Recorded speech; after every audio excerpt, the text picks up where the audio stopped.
राष्ट्रीय स्वयंसेवक संघाच्या गणवेशात बदल होण्यासंबंधीची चर्चा गेल्या अनेक दिवसांपासून सुरू असताना नेमका हा गणवेश कसा असेल याबद्दलची उत्सुकता सर्वांनाच होती। ती उत्सुकता संपली आहे। संघाचा गणवेश कसा असेल हे जाहीर झाले। हाफ पॅन्टची जागा फुल पॅन्ट घेणार असून गणवेशाचा रंग मात्र तोच असणार आहे। यावर्षी 11 ते 13 मार्च दरम्यान राजस्थानच्या नागौर येथे झालेल्या अखिल भारतीय कार्यकारिणी सभेत संघाचा गणवेश बदलण्याचा निर्णय घेण्यात आला होता। संघाच्या बदलत्या इतिहासाचं स्मरण करून देणाऱ्या या नवीन गणवेशाचा हा फर्स्ट लुक। या संदर्भात संघ स्वयंसेवकांशी बातचीत केली आमचे प्रतिनिधी अखिलेश हळवे यांनी। यावर्षी मार्चमध्ये राजस्थानच्या नागौर येथे झालेल्या प्रतिनिधी सभेत संघाचा गणवेश बदलाचा निर्णय झाला होता, पण नेमका गणवेश कसा असेल याच्याबद्दलची उत्सुकता स्वयंसेवकांना होती। आता ती उत्सुकता संपली आहे, कारण गणवेश आता आलाय आणि माझ्यासोबत एक संघाचे स्वयंसेवक आहे ज्यांनी पूर्णपणे हा गणवेश घातलेला आहे। आणि मध्ये बघू शकतो की पहिल्यांदा एक मोठा बदल झालाय आणि आता हाफ पॅन्टच्या जागी फुल पॅन्ट आली आहे आणि खाकी रंगाच्या जागी ही तपकिरी रंगाची एक फुल पॅन्ट आली आहे। एक मोठा बदल संघाच्या गणवेशात झालाय। अजून एक दुसरा गणवेश म्हणजे संघाचे जे मोजे होते ते देखील बदलले।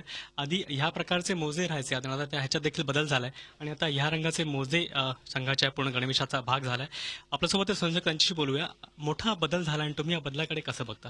आम्ही सकारात्मक दृष्टीने या बदलाकडे बघतो। म्हणजे एक चांगला बदल झालाय असे म्हणता येईल। हा बदल जो आला त्याने किती फरक आणि एकूणच संख्येवर म्हणा की बाकी सगळ्या गोष्टींवर पडणार? फरक तर पडतोच। फरक म्हणजे असा ज्यांना संघाविषयी आत्मीयता आहे ते हाफ पॅन्ट पण असो किंवा फुल पॅन्ट पण असो तरी येतातच। आणि फुल पॅन्टमुळे कदाचित होऊ शकते ज्यांना असं वाटत होतं की मी हाफ पॅन्ट मध्ये व्यवस्थित नाही वाटत बा, फुल पॅन्ट कदाचित येऊ शकते। पण ज्यांना संघाविषयी आत्मीयता आहे ते हाफ पॅन्ट असो की फुल पॅन्ट असो दोन्ही याच्यात देतात। हा बदल विजयादशमी पासून लोकांना बघायला मिळेल।